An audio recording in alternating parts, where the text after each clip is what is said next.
जी भैया, तो शुरू करें भैया? जी जी जी निवेद।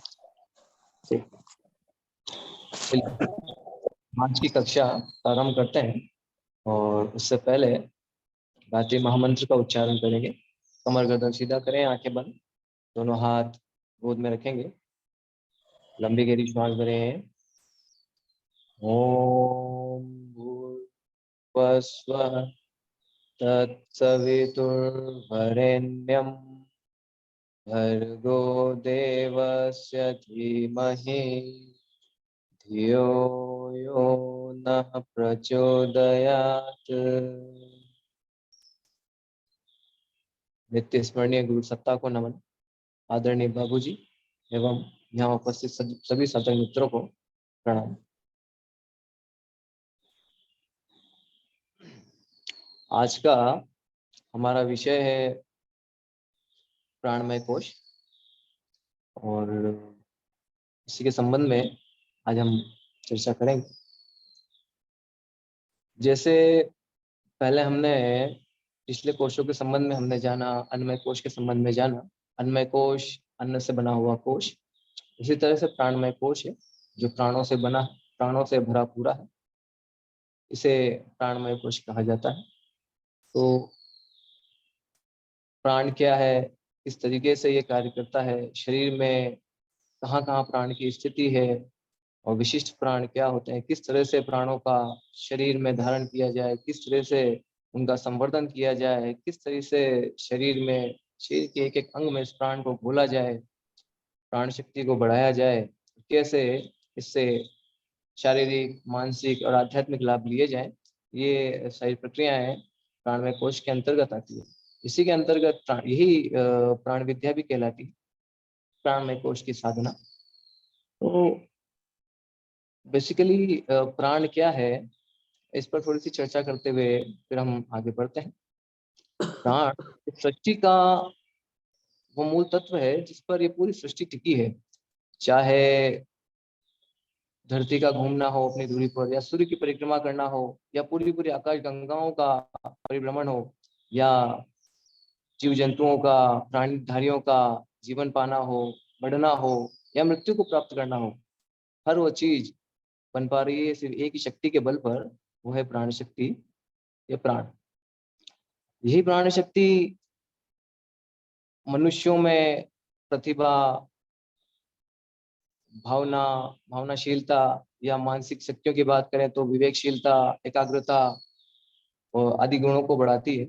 यही प्राण शक्ति विभिन्न शारीरिक क्रियाओं के पीछे भी यही प्राण शक्ति कार्य करती है। चाहे हृदय का धड़कना हो, चाहे पाचन शक्ति हो, पाचन क्षमता हो, चाहे एक एक कोशिकाओं के स्तर पर भी यदि हम बात करें तो एक एक कोशिकाओं का के भी जो कार्य हैं, वो सारे कार्य जो बन पाते हैं तो इसी प्राण शक्ति के बल पर बन पा रहे हैं। हम जो भोजन ग्रहण कर रहे हैं, जल पी रहे हैं या वायु ग्रहण कर रहे हैं, हर एक के साथ में वो प्राण तत्व घुला हुआ है। और ये प्राण तत्व शरीर के स्तर पर तो कार्य करता है, शरीर को सशक्त और स्वस्थ बनाने में तो कार्य करता है। यही प्राण तत्व, यही प्राण शक्ति आगे चलकर मानसिक क्षमताओं के विकास में, बौद्धिक क्षमताओं के विकास में कार्य करता है।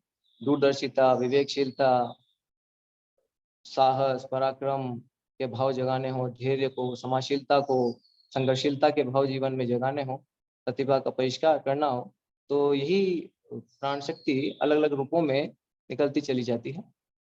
तो इस प्राण शक्ति को जो व्यक्ति जितने अर्थों में ग्रहण करता चला जाता है, उतने ही अर्थों में प्राणवान बनता चला जाता है। कहते भी हैं, कहावतों में हमने सुना भी है, प्राण पखेरु उड़ गए। अर्थात ये प्राण शरीर से यदि निकल जाए तो तुरंत ये शरीर शव बन जाता है। तो इस प्राण की महिमा से पूरे पूरे आपके शास्त्रकारों ने शास्त्र में इसके उल्लेख कर रखा है, इसका वर्णन कर रखा है। और यही प्राण, इसी प्राण विद्या को गायत्री विद्या भी कहा जाता है। गायत्री अर्थात प्राणों का त्राण करने वाली, प्राणों का उद्धार करने वाली। तो इसी प्राण विद्या को प्राणमय कोश की साधना भी कहा जाता है। प्राणमय कोश की साधना में अच्छा, एक इसमें देखिए, ये बड़ी ही ईश्वर की कृपा देखी है इसमें कि जिस चीज की इस शरीर को या जीवन को जितनी ज्यादा आवश्यकता है, वो चीज, वो वस्तु ईश्वर ने उतनी ही ज्यादा मात्रा में उपलब्ध करा रखी है। भोजन की बात करें तो बिना भोजन के व्यक्ति 20-25 दिन, महीना 2 महीना आराम से गुजार सकता है। और भोजन को पाने के लिए प्रयत्न भी करने पड़ते हैं। पहले अन्न को उगाना, उसके बाद में उसे पाने के लिए आपको धन कमाना, धन कमाकर फिर उसे क्रय करें, फिर उसको पकाएं, फिर उसे पचाने के प्रयास करना, तो इतने सारे प्रयास चलते हैं। जल की उपलब्धता उस अन्न से ज्यादा है और उसकी आवश्यकता भी उससे ज्यादा है। बिना जल के तो हम 3-4 दिन से ज्यादा जी भी नहीं सकते। तो इसी प्रकार से वायु को देखें, वायु के बिना तो हम 3 मिनट से ज्यादा भी नहीं जी सकते। तो जिस चीज की आवश्यकता जितनी ज्यादा है, उसकी उपलब्धता ईश्वर ने उससे भी ज्यादा मात्रा में कर रखी है। तो इससे समझ में आता है कि चीजों का महत्व क्या है। एक तत्व और है हमारे जीवन के लिए, वो है प्राण तत्व। इसके बारे में अधिकतर सामान्य जन जानता ही नहीं, या बस कहावतों में और इसमें सुना है, और थोड़ी बहुत बात जानते हैं कि हाँ, प्राण जैसा शरीर में कुछ होता है। लेकिन इसकी आवश्यकता इतनी अधिक है, यदि ये प्राण शरीर से निकल जाए तो तुरंत ये शरीर शव बन जाए। तो अब ये यदि इतना आवश्यक है, तो क्या इसकी उपलब्धता कठिन होगी? स्वाभाविक सी बात है, जब ईश्वर ने इतनी दयालुता इन तत्वों पर दी है, तो प्राण पर भी उतनी दयालुता, उतनी कृपा दिखाई होगी। तो इसकी उपलब्धता इन सबसे ज्यादा है। बस एक तरीका है, एक प्रोसेस है, किस तरीके से हम उस प्राण शक्ति को धारण करें। और उसमें भी कोई विशेष प्रयास करने नहीं होते हैं। विशेष इसमें इतना है, भावनाओं का खेल है, संकल्प बल का प्रयोग इसमें करना होता है। जैसे जैसे हमारी संकल्प शक्ति बढ़ती चली जाती है, वैसे वैसे हम प्राण शक्ति को श्रेष्ठ से श्रेष्ठ स्तर का प्राण हम खींचते चले जाते हैं। तो इसके लिए फिर कुछ उपाय भी बताएं, किस तरह से इस प्राण शक्ति को विश्व ब्रह्मांड से खींचा जाए, शरीर में धारण किया जाए, और फिर उससे आगे आध्यात्मिक लाभ लिए जा सकते हैं। तो यह इसकी आगे हम इसके बारे में चर्चा करेंगे, किस तरह से प्राणायामों में और इसके माध्यम से लाभ लिया जाता है। थोड़ी सी बात हम इसके प्रकारों का कर लेते हैं। देखिए, प्राण, तो वैसे तो ये प्राण तत्व एक ही है। जब ये शरीर में उतरता है, शरीर में प्रवेश करता है, तो अलग अलग तरीके से शरीर के विभिन्न अंगों में कार्य करता है। तो उसी के आधार पर इसका नामकरण कर दिया जाता है। जैसे बिजली तो एक है, अभी यहाँ बल्ब जलता है तो वो प्रकाश दे रहा है, फैन चलता है तो वो हवा दे रहा है। तो इसी तरह से मशीनरी में किस तरह से बिजली जो जा रही है, मशीनरी किस तरह से कार्य कर रही है, उसके आधार पर वो उसका एंड रिजल्ट मिलता है। तो इसी तरीके से ये प्राण शक्ति जब शरीर के भीतर उतरती है, तो अलग अलग क्षेत्रों में अलग अलग तरीके से कार्य करती है, अलग अलग कार्यों का निष्पादन करती है, और उसी के आधार पर उसका नामकरण या कर दिया गया। तो ऐसे 10 प्राण बताए गए हैं। 5 महाप्राण है, 5 लघु प्राण है। और इसमें गायत्री मंजरी में इसके संबंध में उल्लेख, पूरी पंचकोशीय योग विज्ञान का जो समस्त आधार है, वो गायत्री मंजरी है। तो गायत्री मंजरी में इसके संबंध में उल्लेख आता है, पंच विस्तुर महाप्राणे पंच प्राणे डुबी ऐते प्राणमय कोशो जातो 10 बीर उत्तम। अर्थात ये जो 10 प्राण हैं, इन 10 प्राणों को यदि साध लिया जाए तो प्राणमय कोश समुन्नत हो जाता है, उज्जवल हो जाता है, सिद्ध हो जाता है। तो ये किस तरीके से कार्य करते हैं, क्या क्या इनकी कार्य पद्धति है और क्या क्या इनकी स्थिति है, एक संक्षिप्त में इस पर बात करते हुए चलते हैं, क्योंकि आगे प्रैक्टिकल भी हम थोड़ा सा देखेंगे प्राणायाम का। तो अपान समान प्राण उदान वान, ये 5 महाप्राण हो जाते हैं। कूर्म, कृकल, नाग, धनंजय, देवदत्त, ये इसके 5 लघु प्राण हो जाते हैं। लघु प्राण और महाप्राण ये एक दूसरे के सपोर्टिव हैं, और इनमें भी कार्य का विभाजन होता चला जाता है। तो इस दृष्टि से इनको अलग अलग नाम दे दिए गए हैं। तो जैसे जैसे भंवर पड़ते हैं, हमने गर्मियों में देखा हो, जैसे अंधड़ चलते हैं, आंधी तूफान आते हैं, उस समय में जिस तरह से अंधड़ चलते हैं, तो उसमें भंवर जब पड़ते हैं तो उसमें देखा हमने ऊपर की ओर उसका मुंह चौड़ा हो जाता है और नीचे की तरफ ऐसे तिकोना सा मुंह होता है। या पानी में भी जब भंवर पड़ते हैं तो ऊपर से भंवर का मुंह ऊपर चौड़ा होता है, नीचे की तरफ पतला होता जाता है, कोनिकल शेप उसका होता चला जाता है। तो नीचे वाले भाग को लघु प्राण कहते हैं, उसे रेतस कहते हैं। ऊपर वाले भाग को महाप्राण को ओजस कह देते हैं। तो ये दोनों ही स्थितियां मिलकर कार्य करती है। तो हमारे शरीर में भी जब प्राण बहता है, प्राण का प्रवाह होता है, तो उसके मार्ग में कुछ भंवर पड़ते हैं। तो उन स्थानों पर ये प्राण अपने अपने तरीके से कार्य करता है। तो अपान और कुंभ मिलकर जिस स्थान पर कार्य करते हैं, मूलाधार, मल द्वार और मूत्र मार्ग की जो मांसपेशियां हैं, ये जो पूरा जो क्षेत्र है, इस क्षेत्र में ये कार्य करता है। अपान का कार्य मलों का निष्कासन है और कूर्म का कार्य उसमें तो ये जैसे ये जो लघु प्राण है, लघु प्राणों के संबंध में तो ये बताया है कि कूर्म का काम है पलक झपकाना और कृकल का काम है छींक आना, जम्भई आना, इस तरह से छोटे छोटे कार्य बता रखे हैं। लेकिन गुरुदेव ने इसमें बताया कि ये जो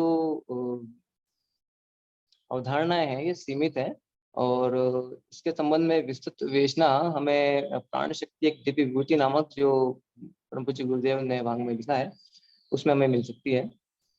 तो उसमें इसके संबंध में बताया है कि ये सिर्फ इतनी ही बात नहीं है और क्या सिर्फ इतनी सी बात के लिए, एक पलक झपकने के लिए, एक छींक के लिए, एक जम्हाई के लिए एक पूरे पूरे प्राण की व्यवस्था कर दी जाए? नहीं, ये इसीलिए सीमित सी बात है। इस पे और गहरे इसके कुछ प्रभाव होंगे, कुछ इसके अर्थ होंगे। तो गुरुदेव ने वहां इसकी व्याख्या की है, उसमें उन्होंने बताया है कि ये प्राण अपान और कूर्म मिल करके मलों के निष्कासन का तो कार्य ठीक है अपान करता है। इसके अलावा वासना पर व्यक्ति का नियंत्रण है या नहीं, इसकी पूरी निर्भरता इसी पर होती है, अपान पर होती है। कुर्म की बात करें तो संतानोत्पत्ति में ऐसा है कि यदि व्यक्ति का कुर्म बिगड़ा हुआ है, कुर्म के प्राण में कहीं कुछ डिस्टर्बेंस है, कहीं कुछ परेशानी है, तो शरीर से स्वस्थ होते हुए भी व्यक्ति संतानोत्पत्ति में उसकी जो क्षमता है वो क्षमता नहीं पा सकेगा। तो ये उसके संबंध में बताया है। इसके अलावा कृक्कल की हम सामान्य कृक्कल की बात करें तो ये नाभि वाला जो क्षेत्र होता है, इस पूरे क्षेत्र में समान और कृक्कल का स्थान माना गया है। इस पर पाचन क्षमता हमारी पूरी पूरी निर्भरता इन्हीं समान और कृक्कल पर निर्भर करती है। समान और कृक्कल पूरा पूरा और पाचन क्षमता हमारी यदि सही रही तो पूरा शरीर का स्वास्थ्य हमारा सही रहता है। इसमें आयुर्वेद में यह उदाहरण है वात पित्त और कफ की। तो योग में इसे दृष्टि से देखा जाता है, समान और कृक्कल की दृष्टिकोण से इसे देखा जाता है। समान को पित्त का कारक कहा गया है और कृक्कल को कफ का कारक कहा गया है और इन दोनों के ही मिलन से वात नामक तीसरा तत्व बनता है। तो आयुर्वेद भी कहता है कि इन तीनों का यदि बैलेंस, यदि संतुलन शरीर में बना रहे तो शरीर का स्वास्थ्य बढ़िया रहता है।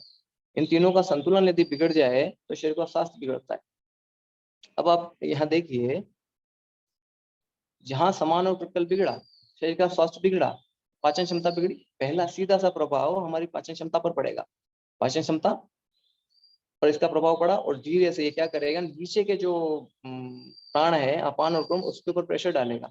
जैसे जैसे ये प्रेशर अपान और कुंभ पर पड़ेगा, व्यक्ति का मन वासना की ओर दौड़ने और भागने लगेगा, उसका नियंत्रण अपने ऊपर से हटने लगेगा, अपने मन के ऊपर से, और वासना की ओर तीव्रता से मन दौड़ने लगेगा। तो इसलिए इसलिए आध्यात्मिक साधनाओं में, योग साधनाओं में यह कहा जाता है कि जिसका नियंत्रण अपने स्वादेंद्रिय और जनेंद्रियों पर रहा, वो व्यक्ति जीव आध्यात्मिक साधनाओं में, आध्यात्मिक क्षेत्र में तेजी से आगे बढ़ता है।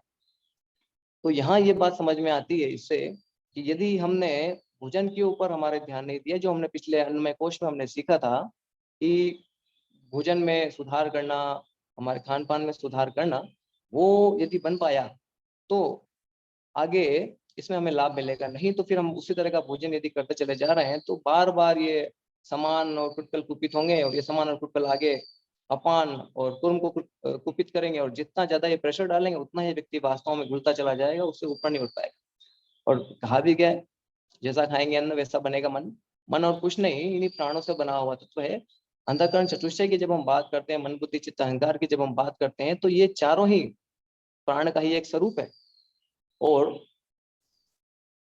यहाँ हम जिन प्राणों की बात कर रहे हैं, ये चारों, ये 10 प्राण, ये 10 वायु भी है, 10 प्राण भी उसी प्राण तत्व का के प्रकार हैं। तो इनमें यदि विकृति आई तो सीधी सी बात है कि हमारे उस मन में भी विकृति आएगी। मन में यहाँ से बुद्धि वाला जो भाग है व्यान, और धनंजय वाला जो क्षेत्र है, यहाँ मन बुद्धि चित्त अहंकार का निवास है। व्यान यूं तो पूरे शरीर में व्याप्त है, चिंतन का क्षेत्र भी यहीं चलता है। तो यहाँ चिंतन यदि हमारा विकृत हुआ तो आगे के अन्य प्राणों को भी वो विकृत करता चला जाएगा। तो सब एक सी बात है कि चिंतन भी विकृत हो रहा है, हमारा खान पान भी विकृत हो रहा है, तो ये हमारे मन को सांसारिकता की ओर धकेलेगा। ऐसे ही बात करें प्राण और नाक की, तो जीवनी शक्ति जो शरीर में है उसका पूरा पूरा नियंत्रण इस प्राण और नाक के ऊपर निर्भर करता है। शरीर को बढ़ाना, शरीर का विकास देना।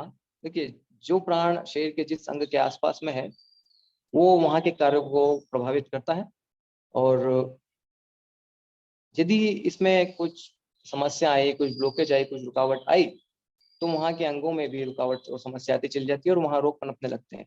तो यदि इन प्राणों को सुधार लिया जाए तो शरीर के स्वास्थ्य को भी हम फिर से पा सकते हैं। तो प्राण और नाक का ये कार्य हुआ। इसके अलावा समाधि की जब हम बात करते हैं या आनंदमय कोश की जब हम बात करते हैं, समाधि की अवस्था अष्टांग योग की दृष्टि से जब हम चीजों को देखते हैं, तो यम नियम आसन प्राणायाम प्रत्याहार धारणा ध्यान समाधि, 8वां जो अंग है वो समाधि है। तो समाधि सुख की जब बात करते हैं तो वो भी इसी प्राण और नाक के आपसी संबंध जितना इनका प्रगाढ़ होगा और जितना ये सुविकसित होता चला जाएगा, उससे वो लाभ मिलता है। तो ये इसके लाभ है।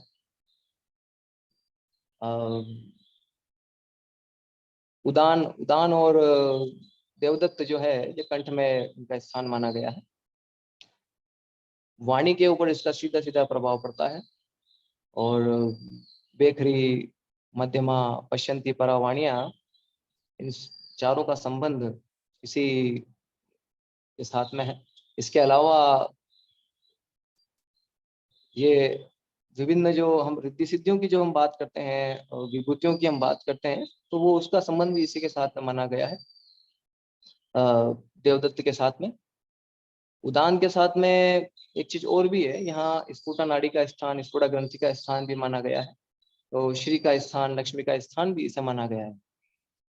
यदि ये व्यक्ति में कुपित है, ये ब्लॉकेज है, या ये ज्ञान बिगड़ा, ये उदान बिगड़ा हुआ है, तो व्यक्ति साधन संपन्न होते हुए भी उसकी सारी संपन्नता तुरंत विपन्नता में बदलती चली जाएगी। तो ऐसा नहीं है कि ये जो ग्रंथि है, या आपने इसको जगा लिया या इस उदान को ठीक कर लिया तो कोई आपके सामने ऐसी खजाने उपस्थित हो जाएंगे। ऐसी योग्यता उपस्थित होगी, योग्यता उपस्थित होगी, और उस योग्यता के बल पर सूझबूझ विकसित होगी, और सूझबूझ के बल पर हम परिस्थितियों में, किस परिस्थिति में क्या निर्णय लेना है, उस निर्णय को लेते चले जाएंगे। हम जीवन में श्री और संपन्नता पाते चले जाएंगे। ये इसके पीछे का वो है।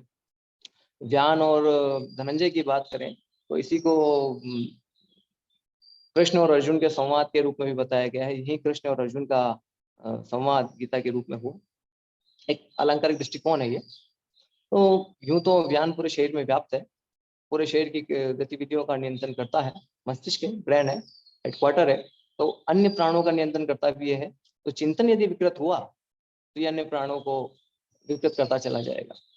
तो अब इनके इतने महत्व हैं, इनके इतने लाभ हैं, तो इनके सुधारने की प्रक्रिया भी कुछ होनी चाहिए। तो इसके बारे में प्राणों को सही दिशा देना, पहले प्राणों का संवर्धन करना, शरीर में इकट्ठा करना, शरीर में धारण करना, फिर प्राणों को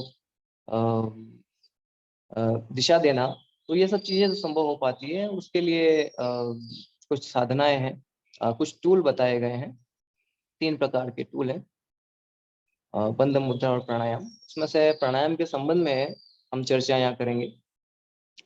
और प्राणायाम का जो हम एक साधारण अर्थ लगाते हैं, प्राणों को आयाम देना, सीधा सा अर्थ है, 2 शब्दों से मिलकर बना है, प्राण और आयाम। तो हम इसका अर्थ लगाते हैं प्राणों को आयाम देना। लेकिन इसमें एक चीज और भी है कि ये जो प्राण है सूक्ष्म है, इस प्राण की गति स्थूल में भी है और सूक्ष्म में भी है। तो प्राण ही वो माध्यम है जो हमें, हमारी चेतना को इस स्थूल जगत से सूक्ष्म जगत की ओर हमारे प्रभाव को बढ़ाता है, हमारी चेतना को उस दिशा में लेकर के जाता है।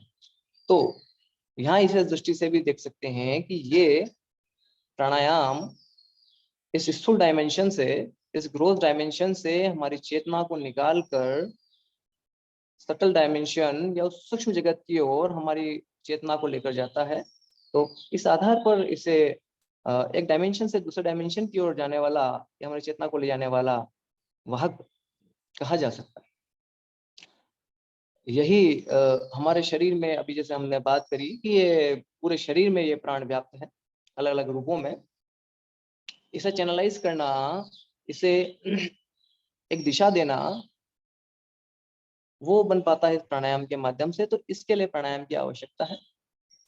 तो इसका थोड़ा सा हम प्रैक्टिकल करके देखेंगे। अच्छा, एक और इसमें प्राणायाम के से पहले थोड़ी सी एक चर्चा और इसमें छूट रही है, इसमें से लेते हुए चलते हैं कि जैसे रक्त के बहने के लिए रक्तवाहिनी नलिकाएं होती हैं, आर्टरीज हैं, वेंस हैं, इसी तरीके से प्राणों के इस शरीर में बहने के लिए कुछ मार्ग हैं। उसे भारतीय ऋषियों ने नाड़ियां कहा है। ऐसी 72,000 नाड़ियां इस शरीर में है। उसमें से भी 10 नाड़ियां प्रमुख है: ईड़ा, पिंगला, सुषुम्ना, हस्तजीवा, पुखा, यशस्विनी, गांधारी, आलम्बुषा, कुहू और शंखिनी आदि। तो ये 10 नाड़ियां प्रमुख हैं। और इसमें से भी जब हम प्राणायामों की बात करते हैं तो उसमें से 3 नाड़ियां प्रमुख हो जाती है: ईड़ा, पिंगला और सुषुम्ना। तो सारा प्राणायामों का जो आधार है वो या प्राणायामों की जो प्रक्रिया है वो इन्हीं 3 नाड़ियों के इर्द गिर्द घूमती है। वैसे तो इन प्राणायामों के माध्यम से, बंधों और मुद्राओं के माध्यम से इस समस्त नाड़ियों का शोधन किया जाता है। जब तक शोधन नहीं होता तब तक प्राण पूरी तरीके से हम जिस दिशा में चाहते हैं चैनलाइज करना, वो संभव नहीं हो पाता। वैसे तो हमने पहले जब बात की कि प्राण जब इतना आवश्यक है शरीर के लिए, हमारे जीवन के लिए, इसे जीवनी शक्ति भी कहा जाता है। तो ये जब इतना आवश्यक है तो क्या इसे प्राप्त करना इतना कठिन है? जब इसकी आवश्यकता इतनी ज्यादा है तो इसको प्राप्त करना भी बड़ा सरल होगा। जी हाँ, ये सरल है। मात्र संकल्प शक्ति के बल पर इसे प्राप्त किया जा सकता है। लेकिन शरीर के अंदर इतनी समस्याएं, इतने रोग, इतनी आधियां व्याधियां हम लेकर के बैठे हैं और इसमें इतने ज्यादा ब्लॉकेज हमने क्रिएट कर रखे हैं। जब आप देखिए ब्लड में भी इतनी इम्प्योरिटीज हम लेकर के बैठे हैं, इतने ब्लॉकेज हम लेकर के बैठे हैं, तो क्या ये संभव नहीं कि प्राणों के स्तर पर, प्राणों के प्रवाह के जो मार्ग है वहां पे कुछ ब्लॉकेज, कुछ रुकावटें होंगी? यदि वो रुकावटें न होती या ब्लॉकेज न होते तो आप डायरेक्ट उस प्राण को विश्व ब्रह्मांड से खींचकर अपने शरीर के भीतर धारण करने की क्षमता प्राप्त कर सकते हैं। और वही क्षमता को प्राप्त करने के लिए ये सारे साधन है। एक बार वो क्षमता प्राप्त हो गई, उसके बाद में आप उस प्राण को विश्व ब्रह्मांड से खींचकर मात्र संकल्प के बल पर अपने शरीर के किसी भी अंग में धारण कर सकते हैं। तो उस स्थिति तक पहुंचने के लिए हमें पहले कुछ उपाय करने हों। तो इन्हीं उपायों में से ये है, तो इन पर हम चर्चा करते चलते हैं।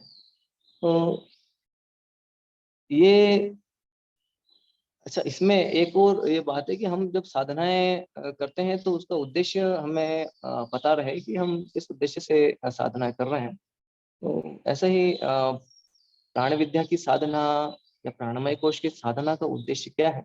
इसका उद्देश्य यही है कि शरीर स्थित प्राण का उस ब्रह्मांड व्यापी प्राण के साथ में योग करा देना, एक बात।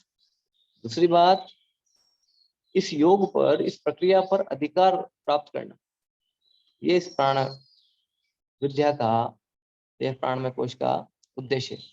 अब ये क्यों करना, क्यों इसका संबंध स्थापित करना, क्यों विश्व ब्रह्मांड के साथ में हमारा संबंध स्थापित किया जाए, क्यों इसे इस पर अधिकार प्राप्त किया जाए?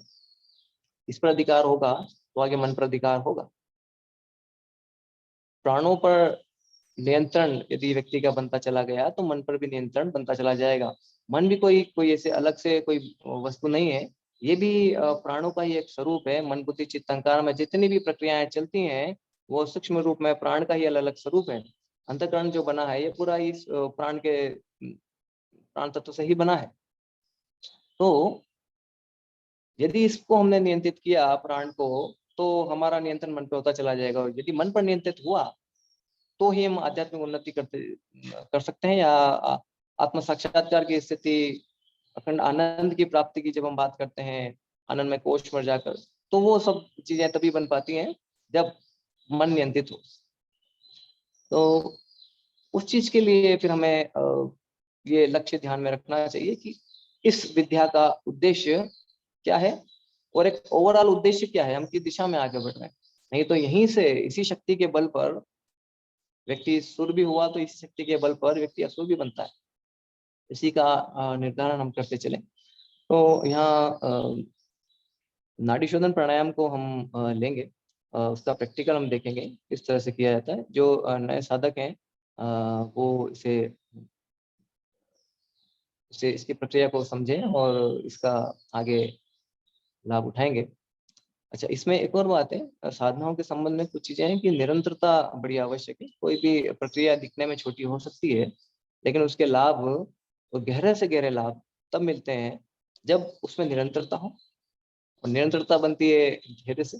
धैर्य रखें, निष्ठा रखें, भावना रखें, श्रद्धा रखें। यहाँ ये निष्ठा या भावना, ये श्रद्धा, ये भी तब विकसित होती है जब उसके ज्ञान पक्ष को हम समझते हैं। और बापूजी की शुरू से यही रीति नीति रही है कि वो प्रैक्टिकल के साथ साथ में ज्ञान पक्ष को जानने समझने पे विशेष बल देते आए हैं। तो हम भी उन्हीं के मार्गदर्शन में हैं, तो ये सब चीजें उन्हीं से सीख रहे हैं।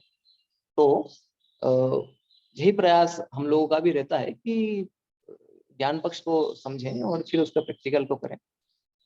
तो इसमें ये चीज महत्वपूर्ण है कि इसकी निरंतरता बनी रहे और इसमें निष्ठा भावना रहे, श्रद्धा बनी रहे। महर्षि पतंजलि ने भी इसमें कहा है कि दीर्घकाल तक निरंतर पूरी श्रद्धा और भावना के साथ में इस साधना को करने से, अभ्यास और वैराग्य को करने से वांछित जो हमें लाभ चाहिए वो मिलते हैं। तो ये इसकी प्रक्रिया है। इसमें प्राणायाम में कुछ बातों का ध्यान रखेंगे। यदि हम नए पहली बार इस प्राणायाम की विधा को जान रहे, समझ रहे हैं, तो मेरा ये निवेदन रहेगा कि पहले हम ब्रीथिंग टेक्निक को सीख लें। पहले हम गहरे श्वसन की टेक्निक को सीखें, उसकी विधा को जानें। गहरा श्वसन भी हम दो प्रकार से कर सकते हैं। एक एब्डोमिनल ब्रीदिंग होती है, एक होती है क्लेविकल ब्रीदिंग। एब्डोमिनल ब्रीदिंग जो है उसमें हम जब श्वास लेते हैं तो पेट थोड़ा सा बाहर की ओर आता है, श्वास छोड़ते हैं तो पेट पिचकता है। तो इसका अभ्यास 5-7 मिनट 10 मिनट का इसका अभ्यास चलता रहे। उसके बाद क्लेविकल ब्रीदिंग करें। चेस्ट, जब हम श्वास भरते हैं तो चेस्ट ऊपर की ओर फूलता है, जब श्वास छोड़ते हैं तो चेस्ट फिर से अपनी पुरानी अवस्था में आ जाता है।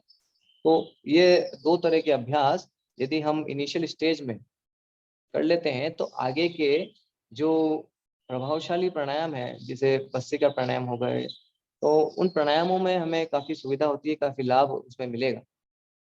एक चीज। दूसरी चीज, प्राणायाम का अभ्यास सिर्फ ये नहीं है कि हम श्वासों को ले रहे हैं, श्वासों को छोड़ रहे हैं। इसके साथ में भावनाओं का समावेश बहुत आवश्यक है। बिना भावनाओं के समावेश के कोई भी प्राणायाम सिर्फ एक शारीरिक क्रिया है। शारीरिक लाभ तो मिलेंगे, इसके मानसिक लाभ भी मिल सकते हैं, लेकिन आध्यात्मिक लाभों की जब हम बात करते हैं तो वो वहां पे फिर आपको खाली हाथ रहना पड़ेगा। वो यदि हमें चाहिए तो भावना को, वो किसी भी क्रिया में, आध्यात्म की किसी भी क्रिया में देख लें, किसी भी साधना पद्धति को हम देख लें, वहां पे यदि हमने भावनाओं भाव पक्ष को नहीं जोड़ा तो उसमें वांछित लाभ हमें इस दिशा में नहीं मिल सकते। कारण तक पहुंचे, कारण तक हमें पहुंचना है तो वो भाव पक्ष है, भावनाओं को हमें उसके साथ में जोड़ना पड़ेगा। एक और बात है, यहाँ पर प्राणायामों के साथ में एक बात और भी, यदि हमने इसके साथ में भावनाओं को जोड़ा तो चित्त शुद्धि का कार्य बड़े शानदार तरीके से करते हैं, क्योंकि यहाँ हम धारणा को विकसित करते हैं, एक मान्यता को विकसित करते हैं। वो धारणा जैसे जैसे परिपुष्ट होती चली जाती है वैसे वैसे चित्त शुद्धि भी होती चली जाती है। तो इसका सीधा सीधा संबंध है, प्राणायामों का सीधा सीधा संबंध चित्त शुद्धि के साथ में है। और योग से चित्तवृत्ति निरोध बात कह दी गई है ना महर्षि पतंजलि ने, चित्त की वृत्तियों का निरोध योग। तो यहाँ से ये प्रक्रिया शुरू, यहाँ से वो प्रक्रिया शुरू हो जाती है जो हमें आगे उस श्रेष्ठ अवस्था तक लेकर जाती है।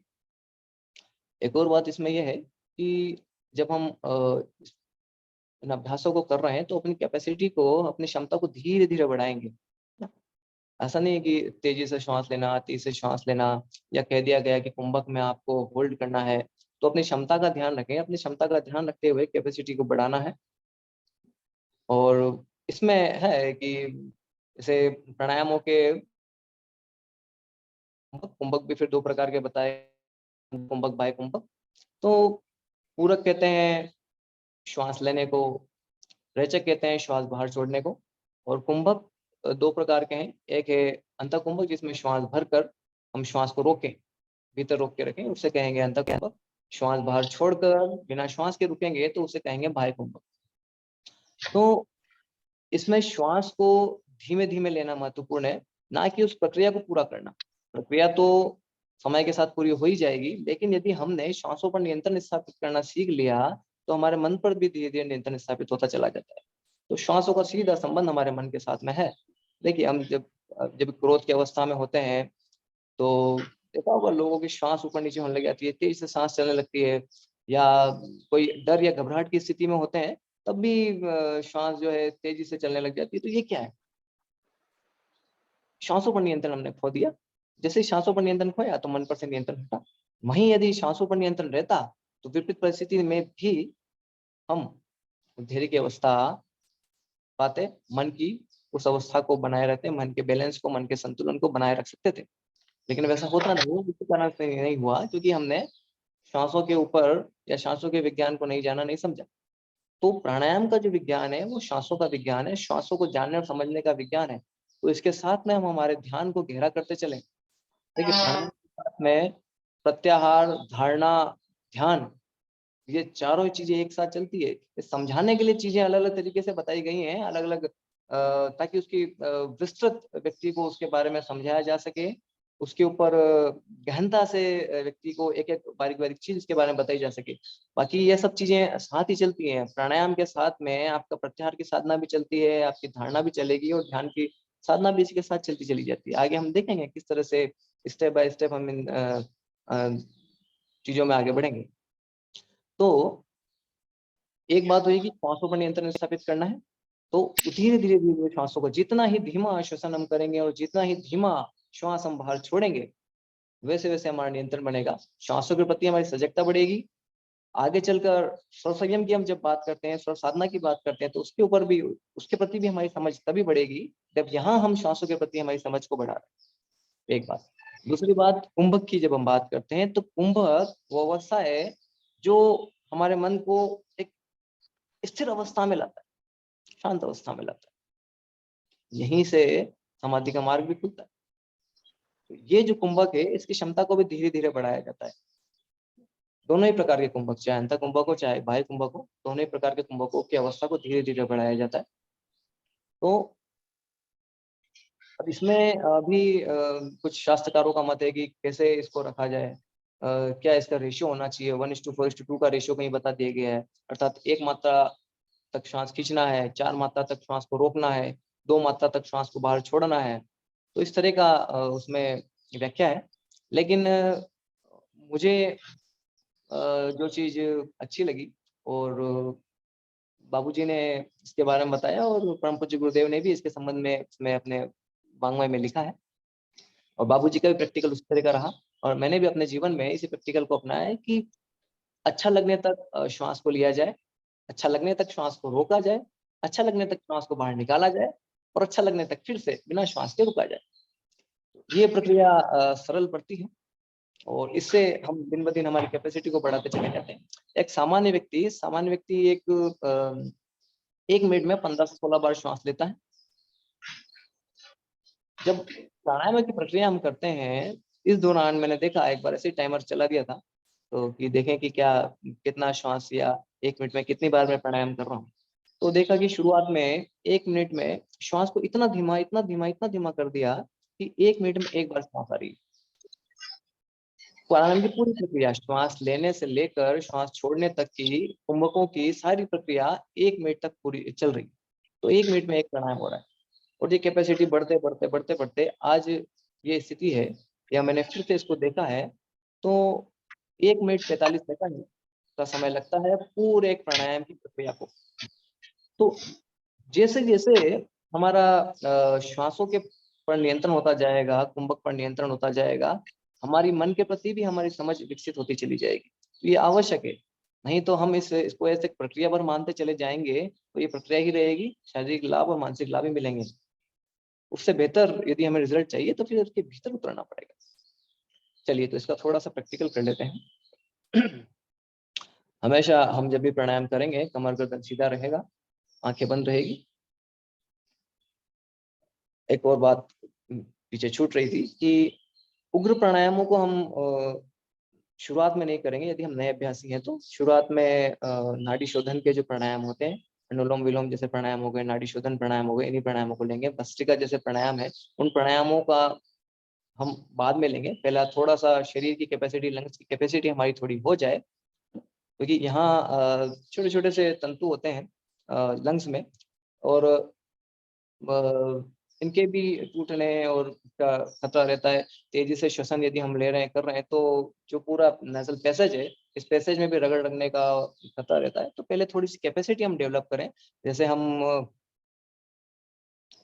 स्पोर्ट्स एक्टिविटी में इन्वॉल्व नहीं है, हम खेलते नहीं है, और यदि किसी दिन हम अचानक से खेलने चले जाएं, या चलने की वैसी आदत नहीं है, या किसी दिन हम ज्यादा चल लें, तो रात में या अगले दिन सुबह जब उठते हैं तो हाथ पैर में दर्द होता है। तो वैसा ही कुछ शरीर के अंदरूनी अंगों के साथ में होता है। यदि हम श्वसन पर सही नियंत्रण, सही तरीके से, उतावलेपन में यदि काम करते हैं तो फिर समस्या उत्पन्न होती है। तो इसका ध्यान रखें, उतावलापन किसी चीज में न करें, धीरे धीरे अपनी क्षमता को बढ़ाते चलें तो इसका लाभ मिलेगा। तो चलिए, कमर गर्दन सीधा रखेंगे। अच्छा, इसमें प्राणायामों में हाथों का प्रयोग किया जाता है, दाहिने हाथ का प्रयोग किया जाता है। दाहिनी नासिका जब हमें बंद करनी हो तब अंगूठे का प्रयोग किया जाता है। बाईं नासिका जब हमें बंद करनी हो, अनामिका उंगली का प्रयोग किया जाता है। ये ऐसा शास्त्रों में बताया है। अब यहाँ हम अपनी सुविधा को भी प्रायोरिटी दे सकते हैं, है ना। हमें लगता है कि नहीं, हम तो भाई दाईं नासिका दाईं नाक से अंगूठे से बंद करेंगे और बाईं नासिका बाएं अंगूठे से बंद करेंगे। तो जो आपको अच्छा लगे, जो रुचि करो, जिसमें सुविधा हो और जिसमें मन लगता हो, उसको यहाँ ले लेंगे, है ना। तो इसमें नाड़ी शोधन प्राणायाम हम का अभ्यास हम अभी कर रहे हैं। तो इसमें क्या करना होता है, बाईं नासिका से धीरे धीरे 3 बार श्वास लेंगे और छोड़ेंगे। 3 बार श्वास हो जाने के बाद में दाईं नासिका से 3 बार धीरे धीरे श्वास लेंगे और छोड़ेंगे। उसके बाद दोनों नासिकाओं से श्वास भीतर भरेंगे। यहाँ पर हम कुंभक का अभ्यास करेंगे। दोनों नासिकाओं से जब हमने श्वास भीतर भरी, उसके बाद कुंभक करेंगे, श्वास बाहर छोड़ी, उसके बाद बाह्य कुंभक करेंगे। अपनी क्षमता अनुसार क्षमता का ध्यान रखेंगे। बंदों का प्रयोग भी इसमें किया जाता है, वो आगे के कक्षाओं में उसके बारे में बताया समझाया जाएगा। तो यहाँ इसका प्रयास हम करते हैं, एक प्रैक्टिकल करके देखते हैं। अभी हम जस्ट एक क्रियापक समझ रहे हैं, इसका मैकेनिज्म समझ रहे हैं, ठीक है, कि किस तरह से इसे किया जाएगा। तो दाईं नासिका बंद करेंगे, बाईं नासिका से धीरे धीरे श्वास भीतर। मैं इधर से सुविधा के लिए काउंटिंग भी करते चलता हूँ, ताकि एक समझ बढ़े कि कितनी देर तक श्वास लेनी है, कितनी देर तक श्वास रोकनी है, कितनी देर तक श्वास छोड़नी है। 1 2 3 4 ऐसे 4 तक काउंट करेंगे, उतनी देर तक आपको श्वास भीतर बढ़नी है। श्वास भीतर बढ़ने का मतलब ये नहीं है कि मैं इधर से काउंट कर रहा हूँ तो टुकड़ों में ऐसा श्वास बढ़नी है। 1 कट हो और सीधी लंबी और गहरी श्वास चलती चली जाए। तो ये इसमें हमें देखना होगा, ठीक है। तो इसको हम करते हैं। दाईं नासिका बंद करें, बाईं नासिका से धीरे धीरे श्वास भीतर। 1 2 3 4। बाईं नासिका से ही श्वास बाहर। 1 2 3 4। फिर से श्वास भीतर। Take a deep breath in from your left nostril. 1 2 3 4 श्वास बाहर 1 2 3 4 अंतिम बार फिर से श्वास भीतर भरें 1 2 3 4 श्वास बाहर छोड़ें 1 2 3 4 3 बार हो जाए तो बाईं नासिका बंद करें, दाईं नासिका को खोलें, राइट नोस्ट्रल को ओपन करें, राइट नोस्ट्रल से दाईं नासिका से धीरे धीरे श्वास भीतर भरें 1 2 3 4 श्वास बाहर 1 2 3 4 फिर से श्वास भीतर 1 2 3 4 श्वास बाहर 1 2 3 4 श्वास भीतर 1 2 3 4 श्वास बाहर 1 2 3 4 दोनों नासिकाओं से श्वास भीतर 1 2 3 4 श्वास को रोकेंगे अंतकुंभक की अवस्था में 1 2 3 4 श्वास बाहर 1 2 3 4 बिना श्वास के रुकेंगे बाह्य कुंभक की अवस्था में 1 2 3 4 ये एक प्राणायाम की प्रक्रिया हुई। ये एक प्रक्रिया है, खाली मैकेनिज्म है। अभी इसमें प्राण हमने नहीं जोड़ा, ये एक बाहरी कलेवर है। तो अब इसमें प्राण को हमें जोड़ना है। प्राण कैसे इस शरीर के भीतर आए? अभी तो बस ये वायु आ रही है। प्राण और वायु दो शब्द हैं और अक्सर हम ये समझते हैं कि प्राण वायु, हम वायु खींच रहे हैं उसी में प्राण आ रहा है। प्राण तब शरीर के भीतर आते हैं जब हम संकल्प शक्ति से उसे खींचते हैं। तो यहाँ पर हमें भावना करनी होती है, बिना भावनाओं की ये बस एक क्रिया है। तो भावना हमें करनी है जब हम श्वास भीतर खींच रहे हैं, तब ये भावना करें सूर्य का तेज, सूर्य की ऊर्जा प्रकाश के रूप में नाभि चक्र तक उतर रही है। शरीर जो भी ईड़ा, पिंगला, सुषुम्ना नाड़ी, जिस भी नाड़ी से हम भीतर उसे खींच रहे हैं, पूरा हमारी कल्पना शक्ति पूरी उसमें लगा दें, पूरी प्रगाढ़ता उसमें लगा दें और ये ऐसा अनुभव इतना प्रगाढ़ होते चले जाना चाहिए कि वो प्रकाश भीतर उतरता हुआ अनुभव हो, नाभि चक्र में इकट्ठा होता चला जाए। नाभि चक्र में इकट्ठा इसलिए कि नाभि चक्र जो है इस प्राण शक्ति का हम एक इसे वेयर हाउस कह सकते हैं, इसे स्टोरेज हाउस कह सकते हैं। प्राण शक्ति यहाँ पर इकट्ठी होती है, घनीभूत होती है। प्राणमय कोश का प्रवेश द्वार तो मूलाधार चक्र है, लेकिन इसका स्टोरेज हाउस जो है, जहाँ से इसका डिस्ट्रीब्यूशन होता है, पूरे शरीर में वितरण होता है, वो नाभि क्षेत्र है। सोलर प्लेक्सिस वाला जो क्षेत्र है वो है। तो श्वास लेते समय में हमें भावना करनी है सूर्य का तेज, सूर्य की ऊर्जा प्रकाश के रूप में नाभि चक्र में उतर रही। जब श्वास बाहर छोड़ें तो भावना करें अंदर के सारे रोग, दोष, दुर्गुण काले धुएं के रूप में नासिका से बाहर निकलते चली जाए।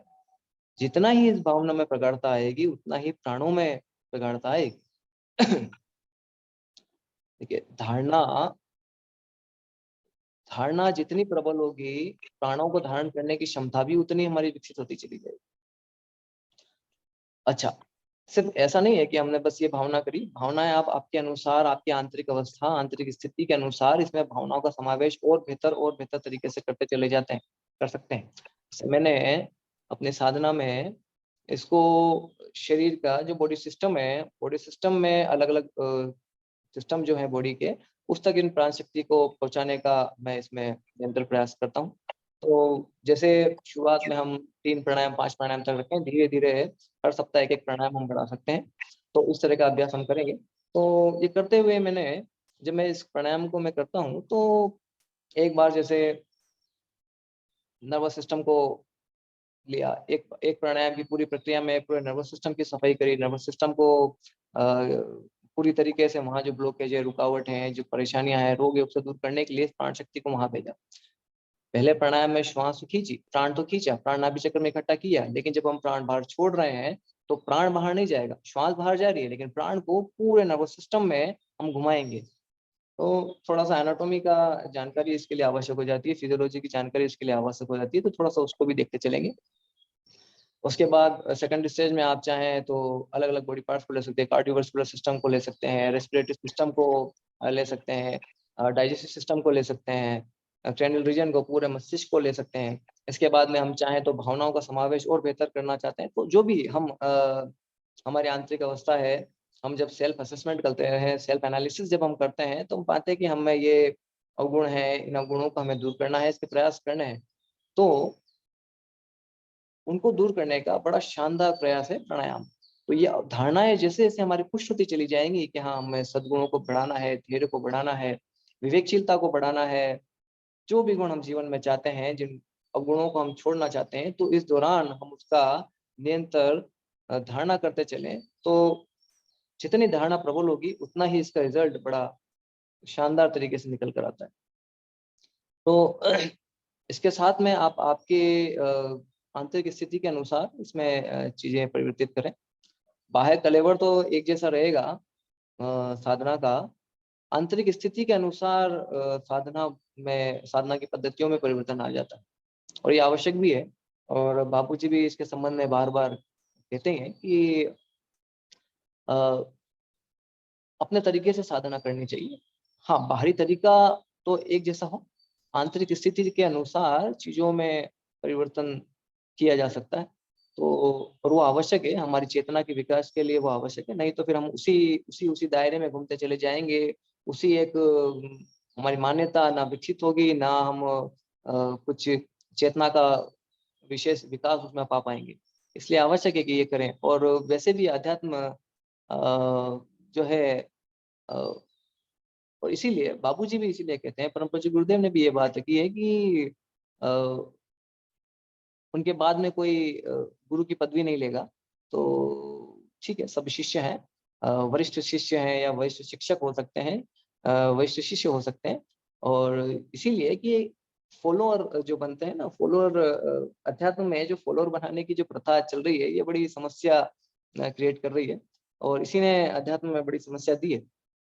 फॉलोअर तो होते हैं, ठीक है, हम किसी चीज को, किसी क्रियाविधि को जानने समझने के लिए हम चीजों को फॉलो करते हैं, लेकिन एक समय या एक हमें उस बात को भी ध्यान रखना चाहिए कि हम हम हमारे अंतर मन को भी फॉलो करें, और वही आवश्यक है, क्योंकि आत्मा के विकास के लिए या आत्मा तक पहुंचने के लिए यदि हम अपने इंट्यूशंस को, अपने आप को, अंतर्मन की आवाज को फॉलो नहीं करेंगे, तो हम उस तक पहुंच भी नहीं पाएंगे। तो अध्यात्म लीडर खड़े करने की बात करता है, और बाबूजी का ये शानदार प्रयास है। हमेशा कहते हैं कि शिक्षक तैयार करने हैं, लीडर तैयार करना है। तो इस बात को हम समझें कि हम स्वयं की अंतर प्रज्ञा को विकसित करना है, तो उसके लिए हम अंतर्मन की आवाज को सुने। आंतरिक परिवर्तन जो हम चाहते हैं, तो वो तभी आएगा जब हम आंतरिक स्थिति के अनुकूल साधनाओं को में हेरफेर करते चले जाएं, परिवर्तन करते चले जाएंगे।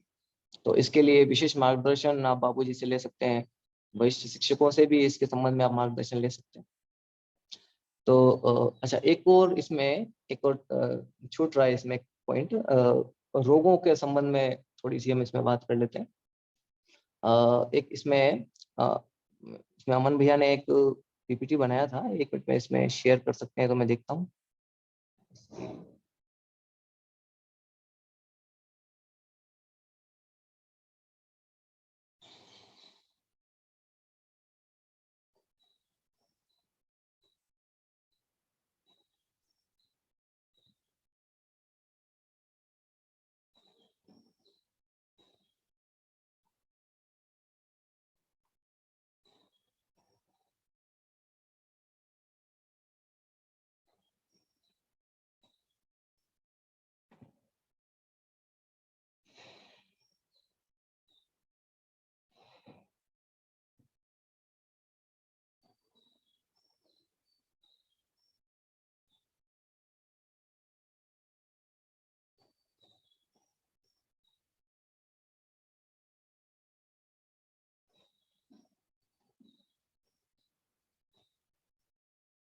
ठीक है, इसमें शेयर नहीं हो पा रहा है इसमें।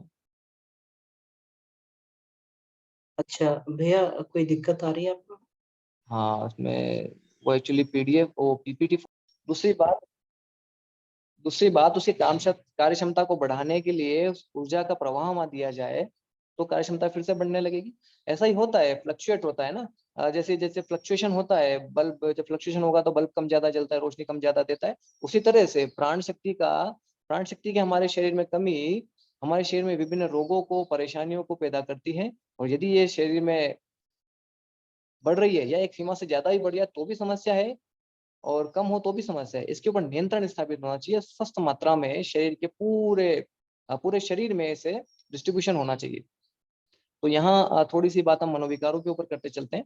देखिए, जो भी प्राणायामों के माध्यम से जब हम मनोविकारों की शुद्धि की जब हम बात करते हैं तो इसमें हमारे पास में 3 साधन होते हैं, ईड़ा, पिंगला और सुषुम्ना। ईड़ा अर्थात इससे कोल्डेडनेस, शरीर में ठंडक का एहसास होता है, शरीर में ठंडक बढ़ती है। सूर्य नाड़ी या पिंगला नाड़ी, जिससे शरीर में उष्मा बढ़ती है, शरीर में गर्मी बढ़ती है। और सुषुम्ना नाड़ी अर्थात वो नाड़ी जिससे दोनों के बीच में साम्य की स्थिति बनती है, बैलेंस की स्थिति बनती है। मैं शरीर के स्तर पर बात कर रहा हूँ, फिलहाल आध्यात्मिक बात नहीं कर रहा, शरीर के स्तर पर बात कर रहा हूँ कि सुषुम्ना नाड़ी की क्या स्थिति बनती है। तो अब इन दोनों की ये स्थिति है। और जो भी मानसिक विकार होते हैं, मानसिक विकारों का सीधा सीधा संबंध या तो किसी प्रकार के उष्मा की बढ़ोतरी से, शरीर में गर्मी की बढ़ोतरी से है, या फिर ठंडक से है। तो यदि हम इस चीज को, मूल बात को समझें, उसके बाद में इस टूल को प्रयोग करें तो उसमें बड़ी सुविधा होगी। कैसे? जैसे मान लिया एग्रेशन है, एग्रेशन में शरीर में गर्मी बढ़ी या मस्तिष्क में वो गर्मी पहुंची, या यूं भी देखें तो एग्रेशन में थोड़ी सी तेजी होती है, थोड़ी सी तेजस्विता होती है, थोड़ा सा प्रभाव होता है, थोड़ा फोर्स होता है। इसका मतलब ये हुआ कि मस्तिष्क में फोर्स ज्यादा है, उस फोर्स को कम करना है। कम करना है तो फिर हमें क्या करना होगा? चंद्रवेदन प्राणायाम करना होगा। तो चंद्रवेदन प्राणायाम हम करेंगे तो उससे वो कूल डाउन होगा, धीरे धीरे वो जो एग्रेशन है वो धीरे धीरे कम होता चला जाएगा। तो इसी तरह से हम देखें वैसी चीजें जो शरीर में उस ऊर्जा के प्रवाह को नहीं बना पा रही, जैसे डिप्रेशन हो गया, उदासी का भाव हो गया, तो उस भाव में क्या होता है, व्यक्ति की ऊर्जा है, व्यक्ति की शक्ति है, वो लो से लो होती चली जाती है। और अब इस अवस्था से विपरीत अवस्था में चाहिए शक्ति को फिर से बढ़ाना है, तो स्वाभाविक सी बात है, हमें वो प्राणायाम करना पड़ेगा जो उस ऊर्जा के स्तर को फिर से बढ़ाए। तो प्राणायाम कौन सा? वो प्राणायाम है सूर्यभेदन प्राणायाम। सूर्यभेदन प्राणायाम या उस तरीके से काम करेगा कि उस डिप्रेशन के भाव से व्यक्ति को निकाल कर लाएगा। लेकिन ये 1 दिन 2 दिन की साधना नहीं है, ये वैसा नहीं है ना, क्योंकि हम एलोपैथिक दवाएं लेते हैं, हमने आज खाई और घंटे 2 घंटे में पेन रिलीफ मिला, इसके लिए लंबा अभ्यास लगता है। हाँ, लेकिन इसके रिजल्ट जो आते हैं परमानेंट आते हैं, शॉर्ट शॉर्ट आते हैं। थोड़ा सा व्यक्ति में धैर्य चाहिए, निरंतरता चाहिए। इसी तरह से ऑब्सेशन की बात कर लें, कंपल्शन की बात कर लें, किसी चीजों से चिपकाव होता है बहुत बुरी तरीके से, तो उस चिपकाव कैसे दूर हो? तो अनुलोम विलोम की साधना है, अनुलोम विलोम का प्राणायाम है, तो वो उसके माध्यम से किया जाता है। एंजाइटी है तो उसके लिए फिर ईड़ा चालन किया जाए। डिस्ट्रक्टिव थिंकिंग है, ऐसी थिंकिंग जो चीजों को तोड़ना, फोड़ना, नष्ट करना, या इस तरह की जो विचार हैं, उससे कैसे बचा जाए, उससे कैसे निकला जाए, उसके लिए पिंगला चलन कराया जाता है। फेबल माइंडेड रहते हैं, मन जो है एक शांत अवस्था में नहीं है, कभी ये करना कभी वो करना, उछल कूद मची है, तो उसको रोकने के लिए फिर प्राणाकर्षण प्राणायाम है। तो ये प्रैक्टिकल भी हमने करके देखा था। अभी एंजाइटी के कुछ पेशेंट थे तो उनके ऊपर इसका प्रयोग किया था। तो बीपी के ऊपर भी इसके रिजल्ट बड़े शानदार तरीके से आते हैं। बीपी की दवाएं, बल्कि स्थिति तो अभी तक ये बनी है कि बीपी के पेशेंटों की दवाई बंद हो चुकी है, और इसके लिए भी, एंजाइटी के लिए भी हमने इनकी दवाई को बंद करके सर्वगंधा जो आयुर्वेद में बताई गई है उस दवाई को उनके लिए शुरू करवाया है। और धीरे धीरे इसके अंदर उनके काफी अच्छे रिजल्ट इस पर मिलने लगे, एंजाइटी के ऊपर उनका कंट्रोल होने लगा है। तो इससे अपने जीवन पर तो इसका प्रयोग हम करते ही हैं, दूसरों के जीवन में भी जब इसके प्रयोग से और इसके जब लाभ मिलते हैं तो इस विधा पर विश्वास और ज्यादा बढ़ता चला जाता है। तो अब ये तो हो गया इसका क्रिया पक्ष। ये सिर्फ ऐसे ही नहीं सुधरेगा, या ऐसे ही इसका हमने बस ये ईड़ा चालन के लिए बोला है तो ईड़ा चालन करते चले जा रहे हैं और इससे लाभ मिलेगा, ऐसा नहीं है। इसके लिए हमको भाव पक्ष को भी सुदृढ़ करना पड़ेगा, उसके एंटीथॉट्स हमको देने पड़ेंगे। एंटीथॉट जब जाएंगे तब वो वहां जाकर मस्तिष्क में या चित्त में जाकर उस तरह के विचारों को काटेगा जो एंजाइटी दे रहे थे, जो बेचैनी का भाव क्रिएट कर रहे थे, क्या उन विचारों को काटेगा जो एग्रेशन दे रहे थे। तो उसके लिए हमें चिंतन पक्ष को भी इस प्राणायाम के साथ में लेना पड़ेगा, नहीं तो ये सिर्फ क्रिया है, उसके छोटे मोटे लाभ ही हमें उस अवस्था तक मिल पाएंगे। तो ऑन भैया टाइम भी हो गया है, और मेरा निवेदन है बाबूजी से कि आगे अपने आशीर्वचन दें और कक्षा का संचालन अमन भैया आगे देखें। जी भैया, बहुत बहुत धन्यवाद। तो अभी बाबूजी हमारे साथ में हैं, तो बाबूजी से भी जी आग्रह है जी, उनका आशीर्वाद हमें प्राप्त हो। और जो भी साधक है जिनके प्रश्न है, तो वो अपना प्रश्न अपना देते जाएंगे। तो इसमें बाबूजी एक प्रश्न आया है जी वीरेंद्र प्रणाम। प्रसाद यादव जी का। हाँ, शरद जी को बहुत बहुत आभार।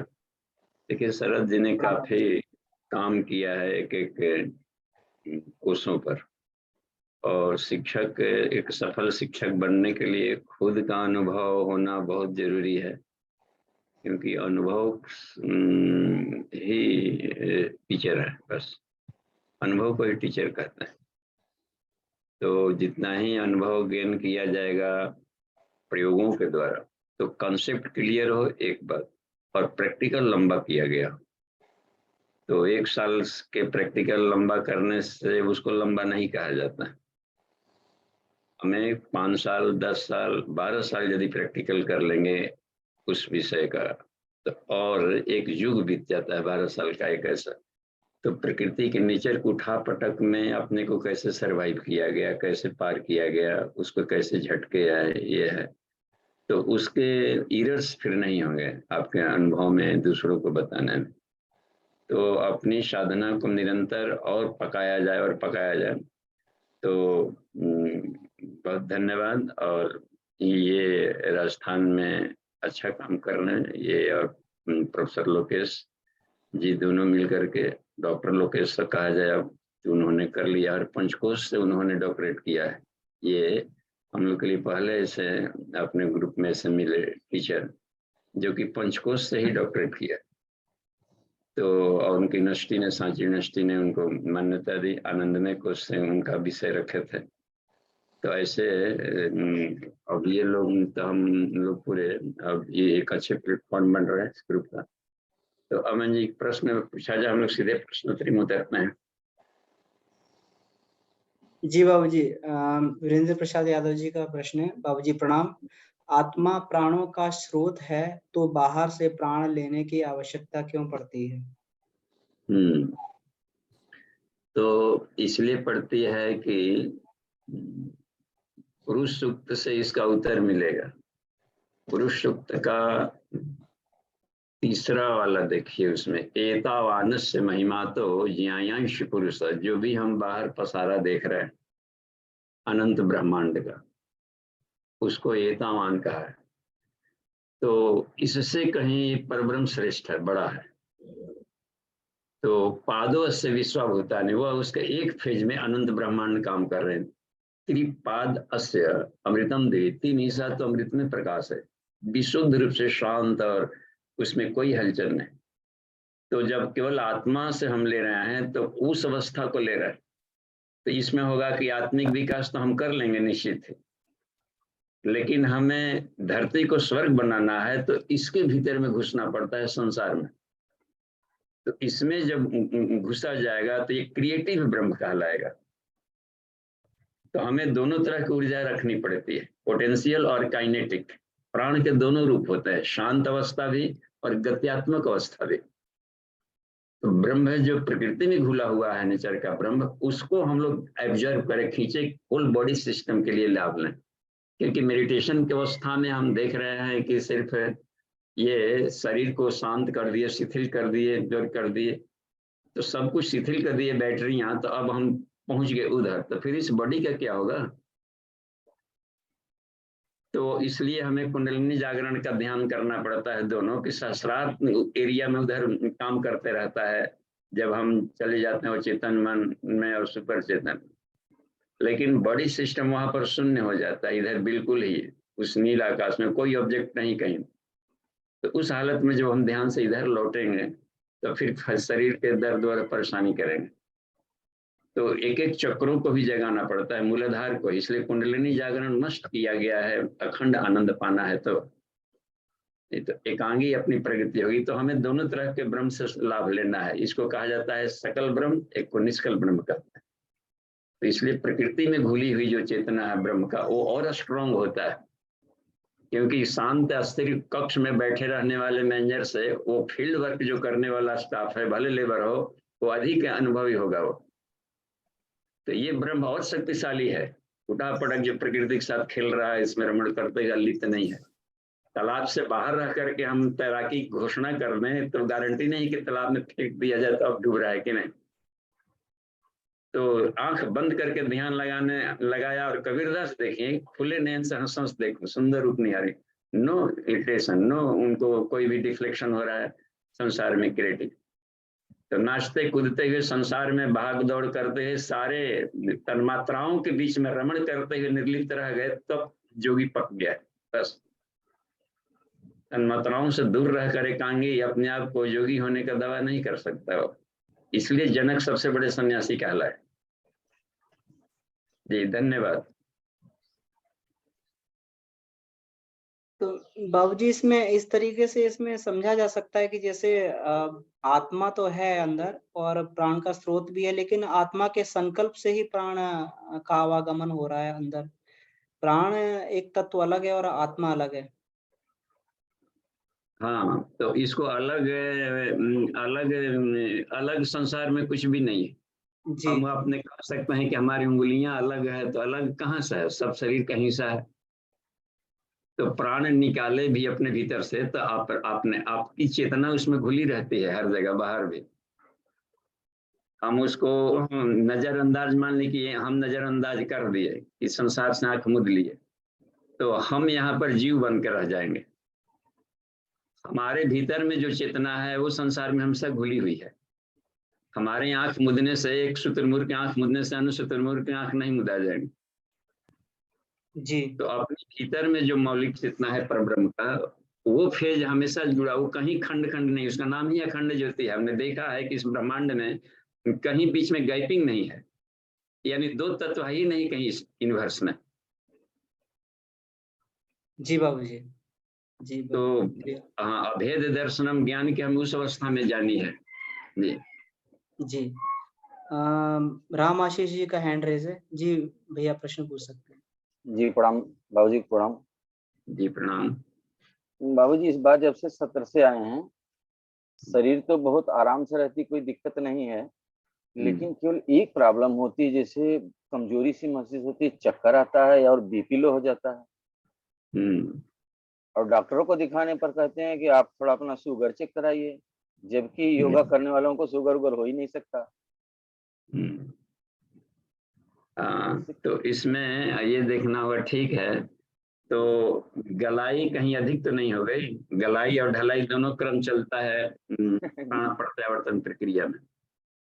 तो शत्रु में आने वाले तो ठीक है गलाई का, तो अब कहीं ऐसा नहीं कि फास्टिंग वगैरह और डाइट को ऐसा लेगी जितना कैलोरी जरूरत है उससे कम ले रहा है। बाबूजी तो सामान्य चीजें ले रहे हैं। तो यदि भूख बढ़ रही हो तो और कैलोरी बढ़ा लीजिए, पचाइए, क्योंकि हमें भूख तो बड़ी बहुत लगती है। हाँ, तो कम क्यों खाते हैं? खाते हैं बाबूजी, पूरा बल भर खाते हैं, कोई दिक्कत नहीं है, लेकिन तो एनर्जेटिक चीज लीजिए जिससे कि बल मिलता हो। अश्वगंधा जैसी चीजें, उसको भी साथ में लीजिए।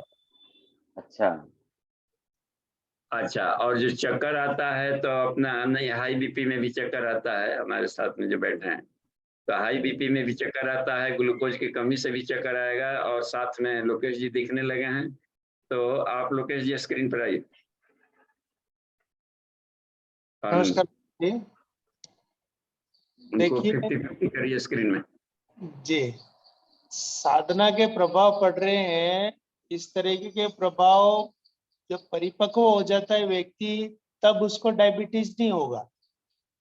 स्वास्थ्य में कुछ 19-20 हो रहा है और डॉक्टर कोई सजेस्ट कर रहा है टेस्ट कराने के लिए, तो टेस्ट जरूर कराइए। टेस्ट कराने में कोई हर्ज नहीं है और दवाई लेने में भी कोई हर्ज नहीं है शुरुआती स्थिति में, अगर स्थिति नहीं सुधर रही है।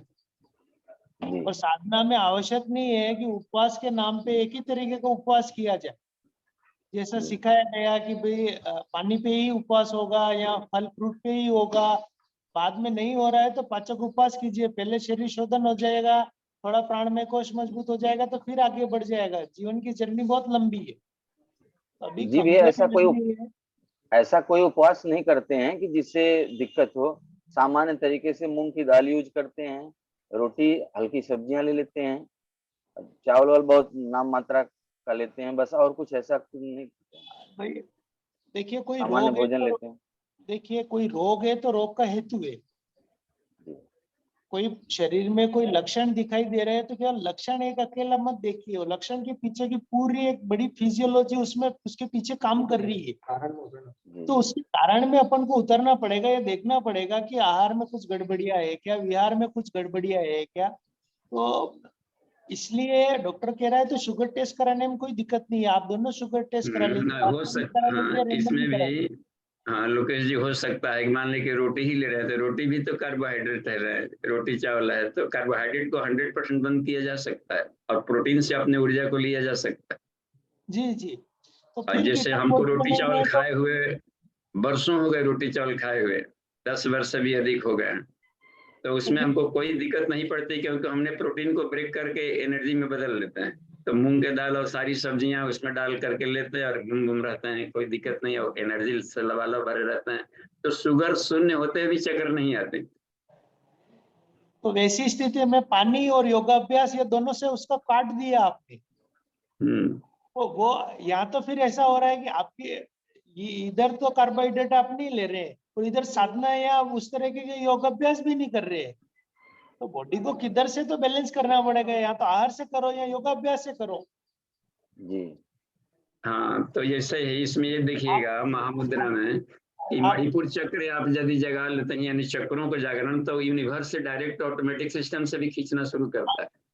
जब एक बार सिद्ध हो जाएगा फिर तो कोई बात नहीं, पर अभी अभ्यास में पहले दिन आज मैंने योग करना शुरू किया और कल से मेरा शुगर या कुछ और समस्या सब खत्म हो गई, ऐसा नहीं है। आप मेरा नंबर ले लीजिएगा, एक बार अपन चर्चा कर लेंगे, फिर मैं आपको बता दूंगा कि एक्चुअल में हो क्या रहा है। बाबूजी, हमारी इनसे थोड़ी आपस में बात भी हुई थी, तो मुझे लग रहा खाने के प्रति जो है इनका पहले इन्होंने बहुत कठिन वो किया है, पूरा दिन दाल पे ही रहे हैं, मूंग की दाल पे ही। तो सुबह भी शाम को भी, तो और भी चीजों की जरूरत होती है। तो शुरू में थोड़ा-सा सारे संतुलित आहार लेके चलना पड़ेगा, फिर धीरे-धीरे करके जैसे लोकेश ने बताया वो साधना हाँ को बढ़ाना बस, पड़ेगा। और और कोई अभी ठीक भैया करा सब कुछ लीजिए। ले रहे हैं, अभी कोई भी फिलहाल सब कुछ अनुष्ठान ले आप रहे हैं। करें तो 15 दिनों के बाद ब्रेक जरूर दे। किसी में भी ऐसा नहीं हो कि यही करेंगे और इसी में फंस गए।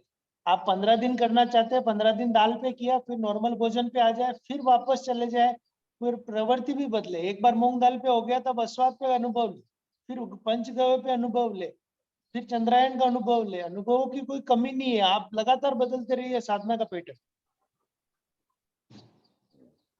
जैसे योगा, इसके लिए कुछ कौन सा करें तो अच्छा रहेगा? हाँ मैं बता दूंगा। जी। मैं बता दूंगा ऐसे नॉर्मली अभी आप जो प्रज्ञा योग व्यायाम है और ये मंडूक आसन करने महामुद्रा से इसका कुछ लाभ मिलेगा क्या? मैनेज कीजिए अपने आप। जी भैया, करें अभी मंडूक आसन करने से कुछ लाभ मिलेगा क्या?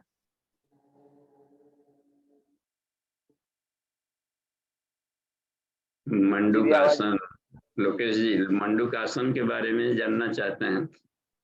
अच्छा, मंडूक आसन के बारे में मन ये फायदा करेगा इनमें कि नहीं, ये जानना चाहते।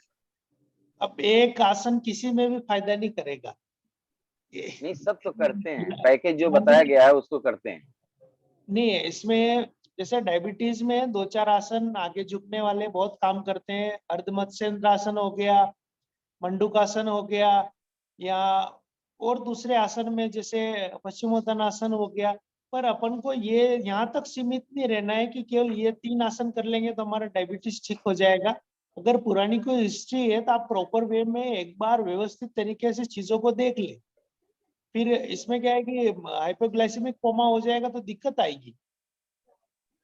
मान लिया शुगर लेवल बढ़ रहा है तो कोई दिक्कत नहीं है। 400 हो गया तो कोई दिक्कत नहीं, 450, 500, 600 चला गया तो भी कोई दिक्कत नहीं है। पर इधर गिरेगा 100, 70, 80 होते बेहोश हो जाएंगे, 60 होती डेथ हो जाएगी। तो मैनेज करना है चीजों को इस तरीके से, नहीं कि एक बार शुरू किया कि भाई साधना कर रहे हैं कुछ नहीं होगा, ऐसा नहीं होता है। साधना कर रहे हैं तो हर एक चीज का काट होता है कि हाँ, और कीटोन बॉडी बन रहे हैं तो पानी पी के मैनेज कर रहा है, ये शक्ति कम पड़ रही है तो रसाहार लेके मैनेज हो रहा है।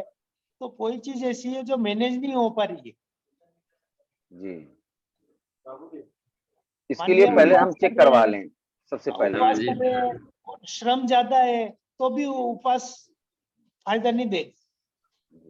5 नियमों में श्रम भी एक है कि भौतिक परिश्रम नहीं होना चाहिए। आप भौतिक परिश्रम है तो भोजन की मात्रा बढ़ानी पड़ेगी, या तो श्रम कम करो या भोजन बढ़ाओ।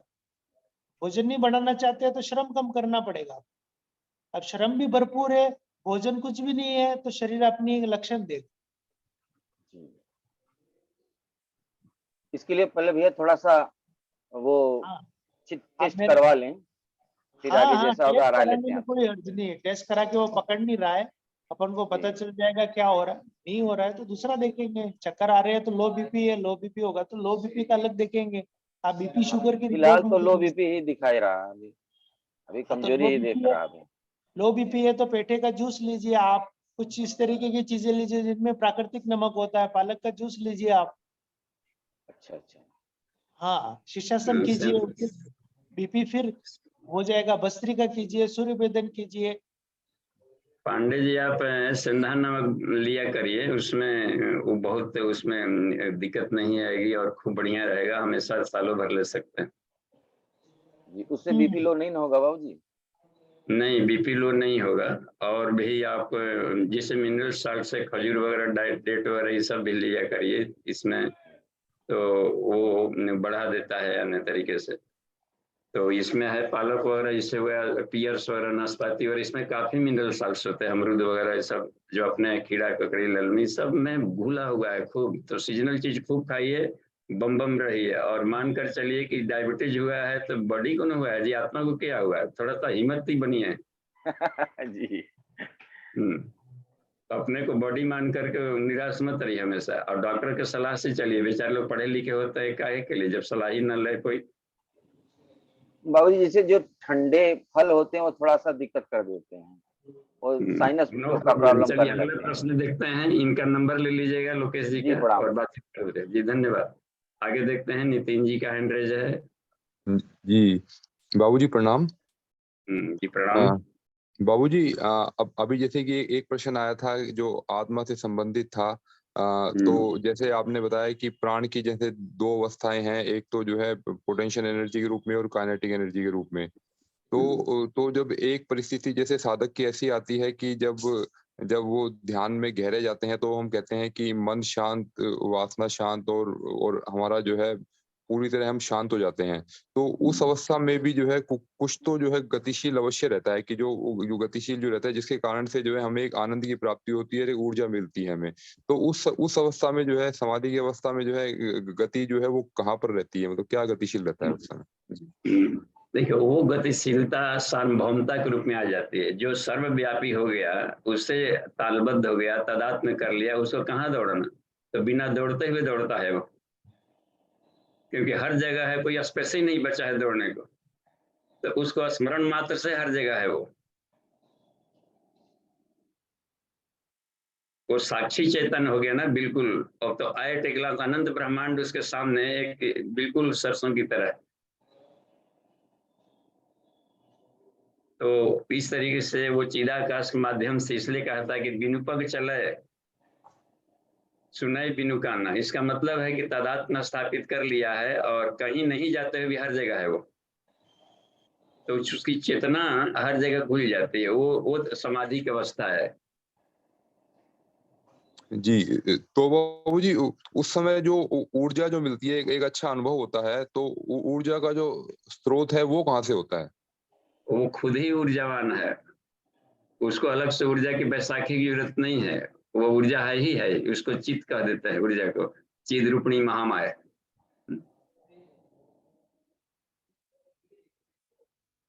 उसकी वही ऊर्जा है, बस वो ऊर्जा ही ब्रह्म है, बस ब्रह्म ही ऊर्जा है। ऊर्जा का एक नाम ब्रह्म है, ब्रह्म का एक नाम ऊर्जा है। क्या दिक्कत? उसको अलग से नहीं लेना है ना, वो तो हर जगह घुला है, वही है। अलग, उससे अलग कोई वस्तु ही नहीं, तक क्या लेगा हमसे अलग? हम लोग मानते हैं कि केला अलग है, पेट में डाल देंगे तो अपना वजन कहिएगा कि मेरा इतना वजन है। तो वो हर जगह घुला हुआ है, उससे अलग क्या है कि क्या खाएगा? आत्मा से अलग कुछ है ही नहीं। तो हमारी इसलिए अलग दिखता है कि हम जीव भाव में रहते हैं। तो जब तक से जीव भाव में रहेंगे तब तो ऊर्जा खींचना है, ध्यान से, प्राणायाम से, भोजन से लेंगे, या पानी से लेंगे, या अग्नि तत्व से लेंगे, या हवा के माध्यम में घुले हुए प्राण को खींचेंगे, भास में रहते हैं, या कंठ को पे क्षुधा पिपासा थॉट के माध्यम से लेगा आदमी, या फिर जाकर के महत्व तत्व में जाएंगे तो वो ईश्वर के साथ में जुड़ करके लेगा। तो जब तक से अपने को जीव अनुभव करेंगे तो द्वैत भाव में रहेंगे। द्वैत भाव में रहेंगे तो कहीं न कहीं से हमें लेना पड़ेगा। जी जी जी, ठीक है बाबू जी, धन्यवाद। जी धन्यवाद। एक और हैंड रेज है, देखते हैं।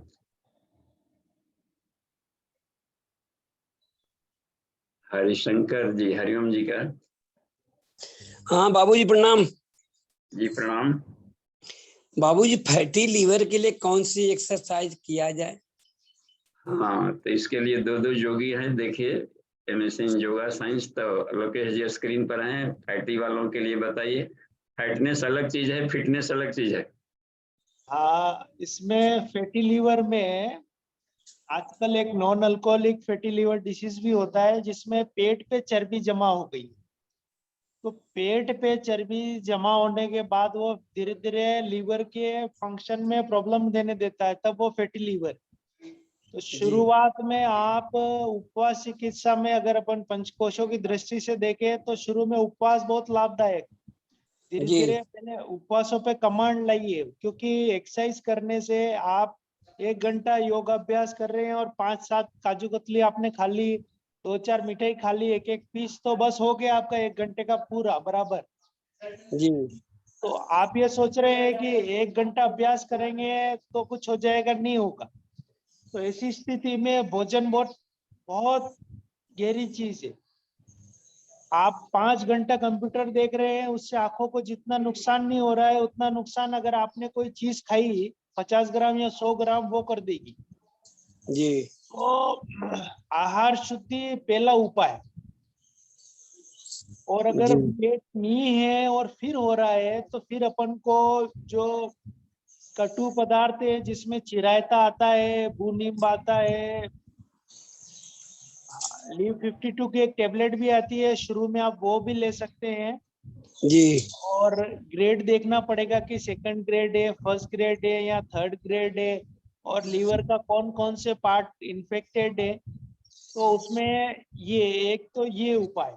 दूसरा उपाय आसनों में देखे तो वही प्रज्ञा योग आपको करना है, मंडूकासन, अर्धमत्स्येंद्र आसन, और अगर आप करने में सक्षम है तो मयूरासन।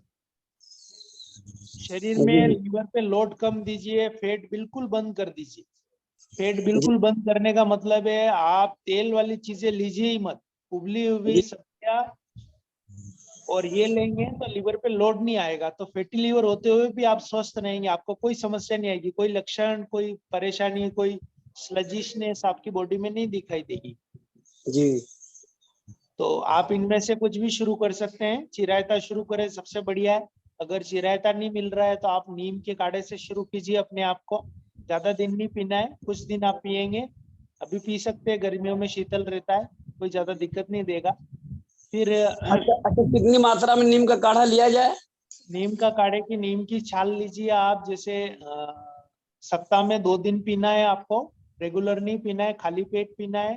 नीम की छाल ले लीजिए आप, अराउंड 100 ग्राम छाल ले लीजिए। ऊपर का एक वो बिल्कुल मृत छाल हटा करके अंदर की एक गिल्ली छाल आती लाल रंग की, वो ले लीजिए और 4 गुना पानी में उबालिए। यानी आप ये मान के चलिए कि आप 400 ml या 500 या 600 ml में उबाल लीजिए। 150 ml हो जाने पर 150 ml हो जाने पर फिर आप उसको ले लीजिए जी। तो अभी नीम से शुरू कीजिए, फिर अगर 15 दिनों में नहीं इम्पैक्ट आता है, कोई रिपोर्ट्स हो तो आप मुझे भेज दीजिएगा। और अगर फिर नहीं इम्पैक्ट आता है, आपको अच्छा नहीं लगता है, कोई सिम्टम आपको दिखाई दे रहे होंगे, अगर वो सिम्टम नहीं रिड्यूस हो रहे हैं तो फिर अपन उसके बाद में टेक्निकल मेडिसिन की तरफ जाएंगे, जैसे चित्तकातिमती हो गई या और दूसरे में, वो फिर गहरा हो जाएगा। जी इसमें आप लीवर पे लोड कम दीजिए, शुरुआती बात यही है कि आपको जी लीवर पे लोड नहीं देना है। आप उबली हुई सब्जियां और हल्की सी शैलो फ्राई की हुई, मतलब आधा चम्मच तेल डाल के बस केवल ऐसे ही सोते की हुई कच्ची सब्जियां, यही आप लीजिए। अच्छा, फल कौन सा चल सकता है?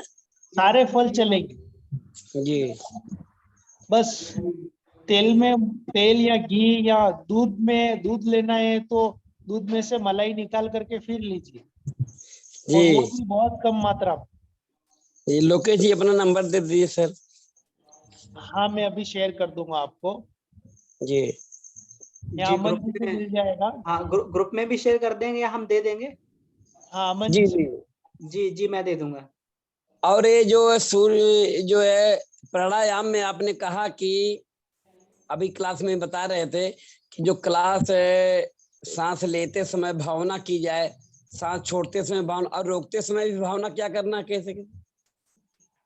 रोकते समय में वो शरद जी ने कहा होगा, इसमें जी मेनली भावना तो ये की जाती है कि जैसे सांस लेते हुए प्राण को आकर्षित करके अपने शरीर में भरा, जी और सांस रोक रहे हैं तो फिर उसको पूरे शरीर में फैलता हुआ अनुभव कीजिए, रग रग में जी पार्ट, फिर छोड़ते हुए वहां से जो भी तत्व है वो बाहर निकल जाए।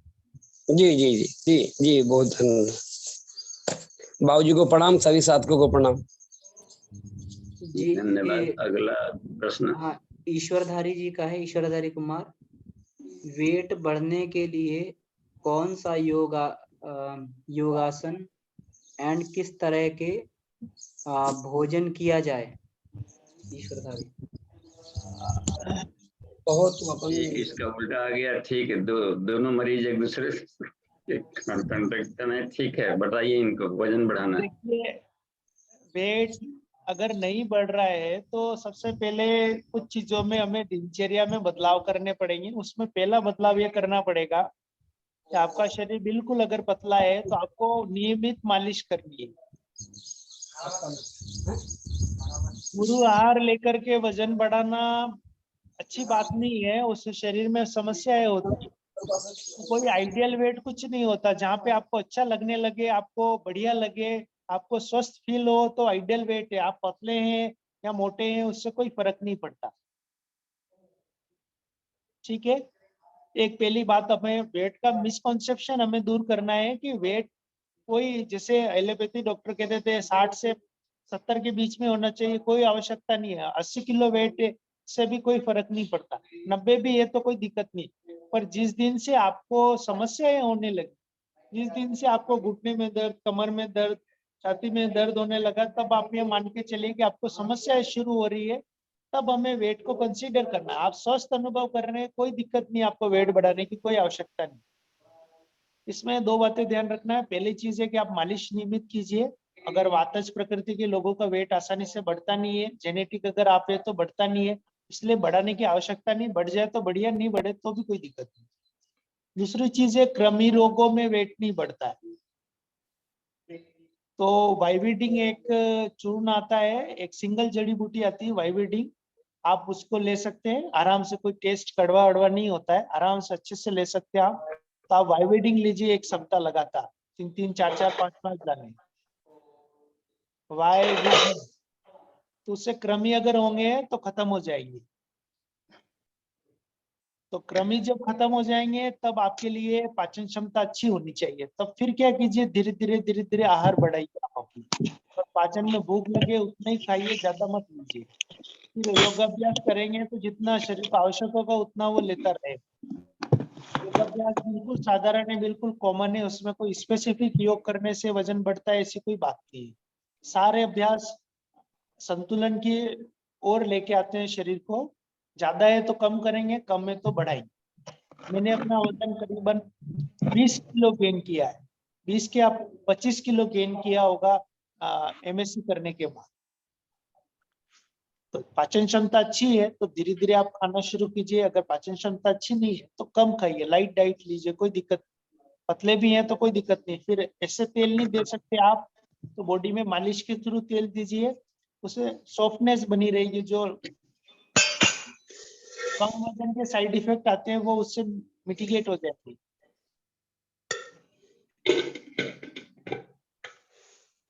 भैया हर हाल मस्त रहने का उपाय कीजिए, प्रसन्नता सबसे बड़ा पौष्टिक आहार है। ठीक है, धन्यवाद। समय हो गया है, 1 मिनट है, और कोई प्रश्न है तो पूछा जा सकता है।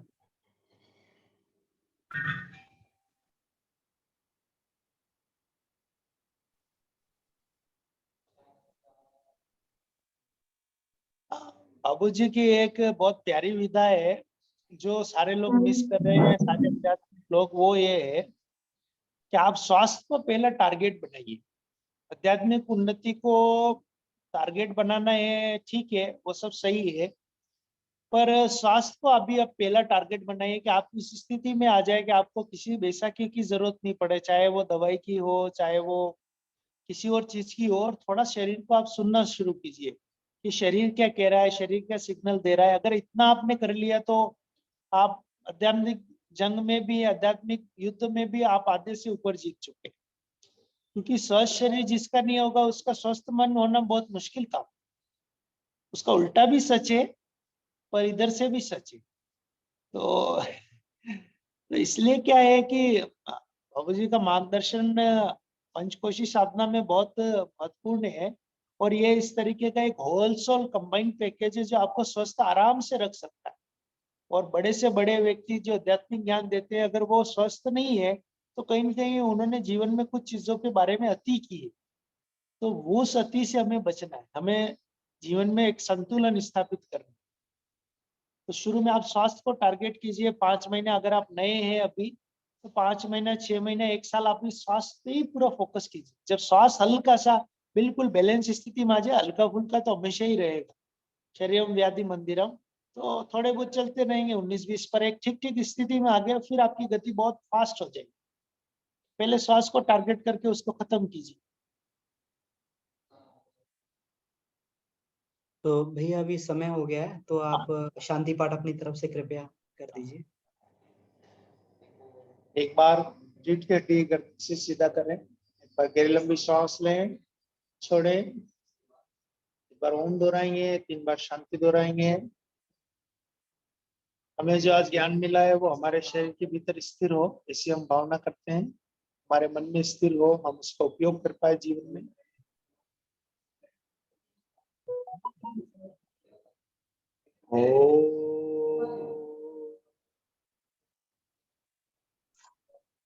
शांति शांति शांति।